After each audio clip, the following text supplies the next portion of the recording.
Jesus é o centro de tudo. Que Ele seja o centro da minha vida e da sua. E que Ele seja o centro da igreja. Nós estivemos aqui desde sexta-noite, reunidos no encontro translocal, recebendo queridos irmãos, depois de 5 anos sem encontro translocal, de várias cidades de São Paulo, de Minas, de Mato Grosso do Sul. Revemos até gente lá do outro lado do mundo. Cláudio, nosso missionário lá da Alemanha, que está conosco, que veio de lá especialmente para o encontro. Nós louvamos a Deus por esses dias de comunhão, de edificação, de louvor, e de rever irmãos tão queridos, e ver que continuamos unidos,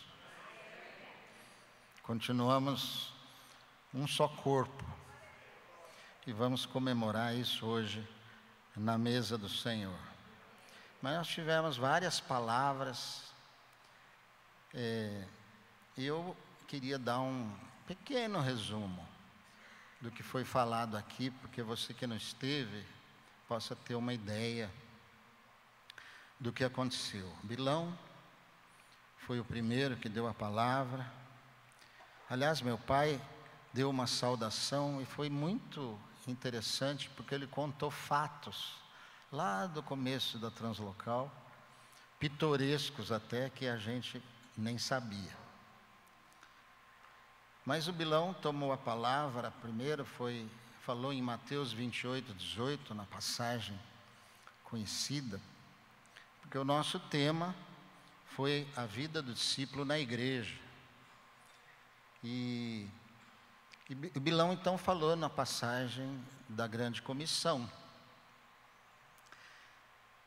Toda autoridade me foi dada, portanto, ide, fazei discípulos de todas as nações, batizando-os em nome do Pai, do Filho e do Espírito Santo, e ensinando-os a guardar todas as coisas que vos tenho ordenado. Discipulado. Simples. Às vezes inventamos coisas, estou falando aquilo que o Bilão falou um pouco.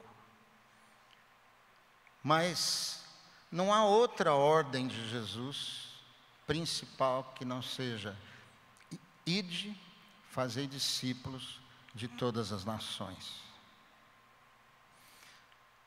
Não precisa inventar nada. E além disso, essa ordem foi dada por aquele que tem toda a autoridade no céu e na terra. Jesus. Não há nada a acrescentar naquilo que Jesus nos mandou fazer. Mandou os seus discípulos. Discípulos são aqueles que obedecem à ordem de quem tem toda a autoridade no céu e na terra de ir fazer discípulos de todas as nações, batizando e ensinando.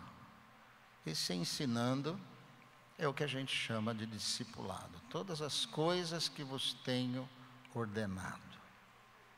É isso. Não precisa inventar mais nada. E o Bilão falou a respeito de como essa palavra discípulo é importante na Bíblia. Muito mais até do que a palavra cristão, porque cristão, a palavra cristão aparece 3 vezes na Bíblia. E a palavra discípulo 260 vezes. E ele nos mostrou aquela ocasião em que Barnabé sai e vai em busca de Paulo e o traz a Antioquia. E a passagem diz que eles permaneceram ali 1 ano. Fazendo o quê?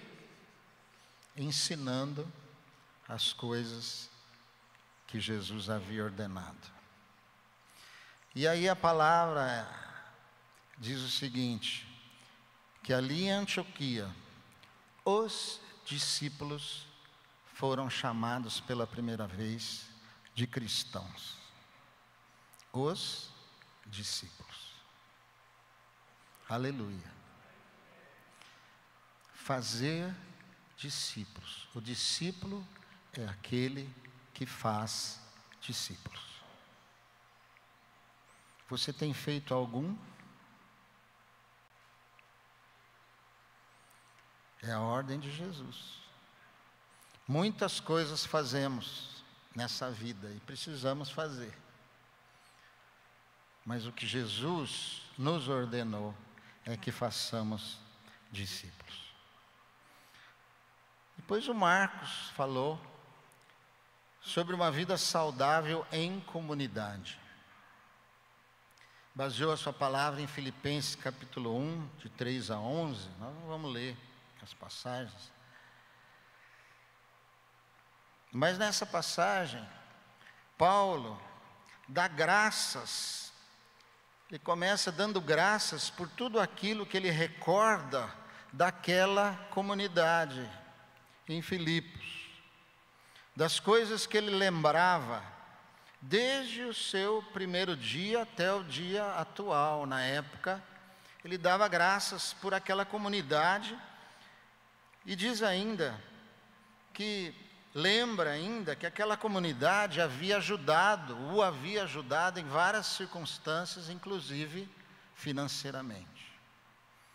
Boas lembranças. Nós, como comunidade, não podemos esquecer a nossa história. Nós temos uma história, o que somos hoje, Deus foi formando por aquilo que foi acontecendo na nossa comunidade. Não há como a gente entender uma pessoa que nasce numa comunidade, é discipulado ali, é tratado ali, é ajudado ali, e de repente joga fora a sua história, vai embora, porque viu alguma novidade lá que achou bonita, e despreza aquilo que Deus fez e formou na sua vida naquele local. Esquece irmãos, esquece até aquele que o discipulou. Mas Paulo havia formado a igreja em Filipos. E agora ele diz: dou graças a Deus pelas lembranças que eu tenho de vocês e daquilo que vocês fizeram. E depois, ele fala no versículo 6, aquele versículo que muitos de nós sabemos de cor: estou plenamente certo de que o Senhor há de completar a sua obra até o dia, como é que é? Da sua vinda. Paulo mostra que o discípulo crê em Cristo, crê na obra de Deus e na capacidade dele de terminar a sua obra em cada um de nós. E ele há de completar, se eu ficar firme e perseverante. E também que Paulo expressa nessa oração seus sentimentos pela igreja, pois em algum momento ele fala: trago vocês no coração, pois foram participantes da graça comigo. E olha, eu tenho saudades de vocês. Paulo diz isso. O discípulo expressa sentimentos, principalmente de amor, pela igreja e pela comunidade.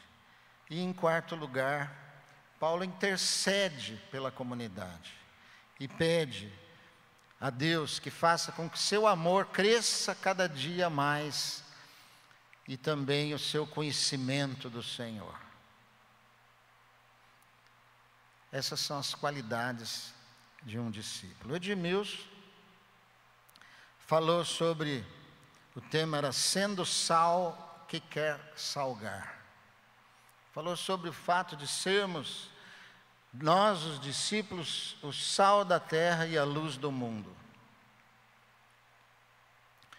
E ele conta que na palavra a multidão vem atrás de Jesus, e Jesus fala à multidão, mas quando ele sobe lá no monte, ele se assenta e chama os discípulos, ou seja, ele falou para a multidão, mas ele falou especialmente para os seus discípulos o sermão do monte. Tudo aquilo que tem ali são as coisas que Jesus fala na grande comissão, ensinando-os a guardar todas as coisas que vos tenho ordenado.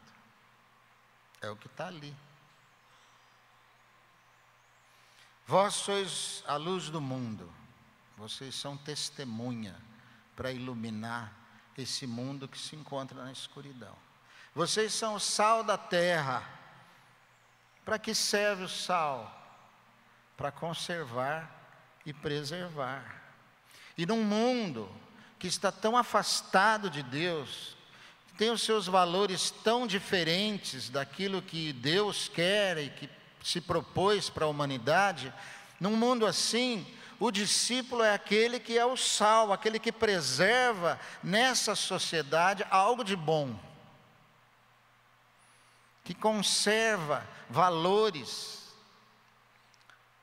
bíblicos, valores que Deus valoriza, valores eternos.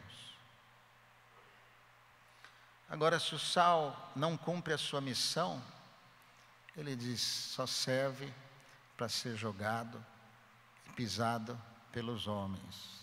E o Edmilson, não sei como o Edmilson sabe tanta coisa, mas ele falou que, eu acreditei, Edmilson, que na época o sal, ele não era puro, né? Não havia toda essa tecnologia de hoje, então o sal, ele com o tempo vinha com muita impureza, com areia, etc., e ele perdia o seu sabor.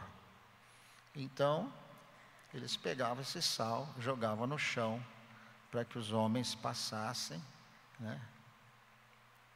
Nos países, na Alemanha, eles jogam o sal na rua para derreter a neve, não é isso? Acabou com um sapato meu. Eu fui com um sapatinho que eu achava que era quentinho, bonito, assim, alto. Eu andei 2 dias lá, o sapato de marrom ficou branco. Sal que não tem sabor. E o sal não pode ficar fora do saleiro. Não, vocês não estavam prestando atenção, né? O sal tem que ficar fora do saleiro. E aí Edmilson dá o exemplo de Paulo naquele naufrágio. Eu não sei contar tão bem a história, depois se quiser, conversa lá no almoço com o Edmilson, ele conta.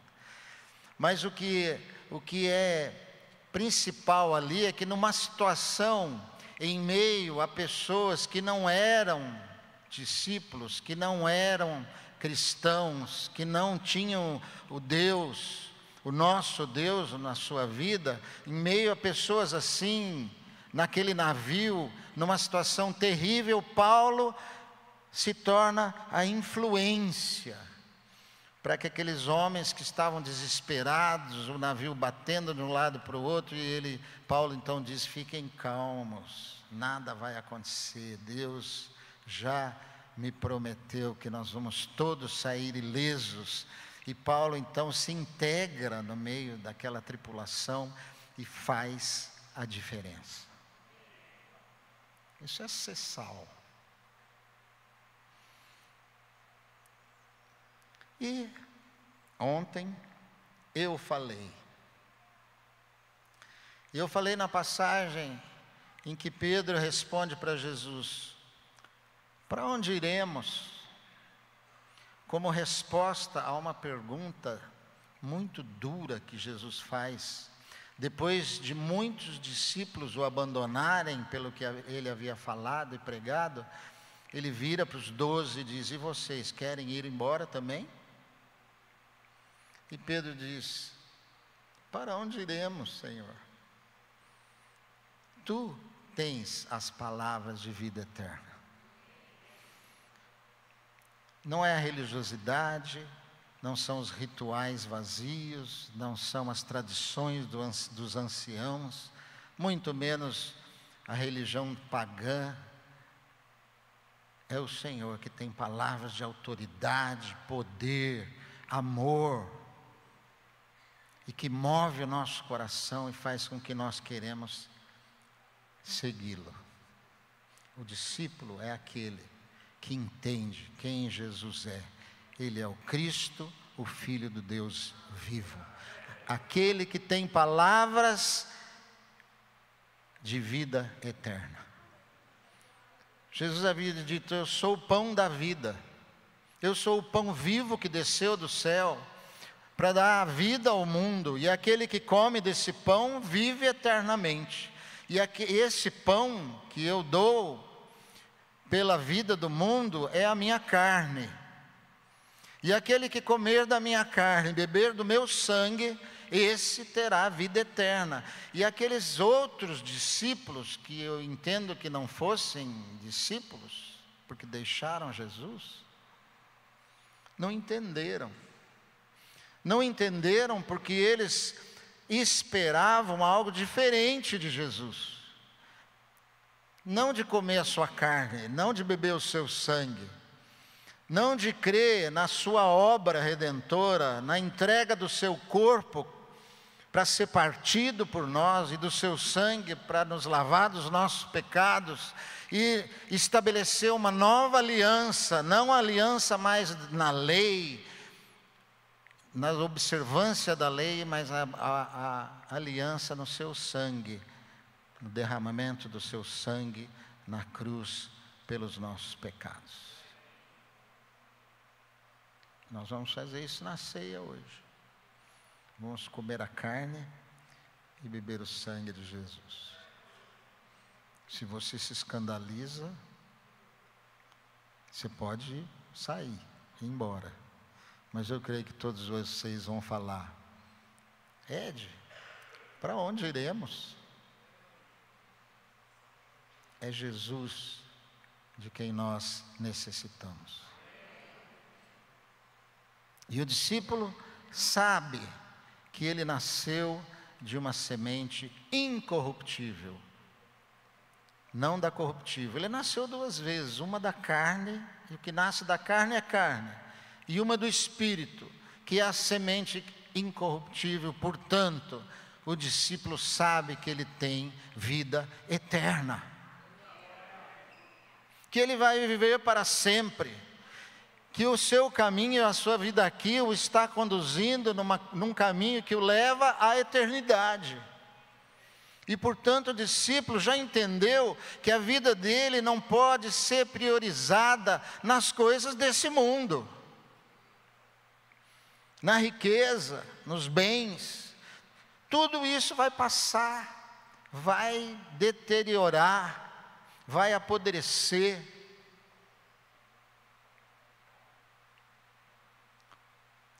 O discípulo verdadeiro olha para a eternidade. E o que ele faz aqui está contribuindo ou não para que ele chegue lá. Ele pensa nos valores eternos.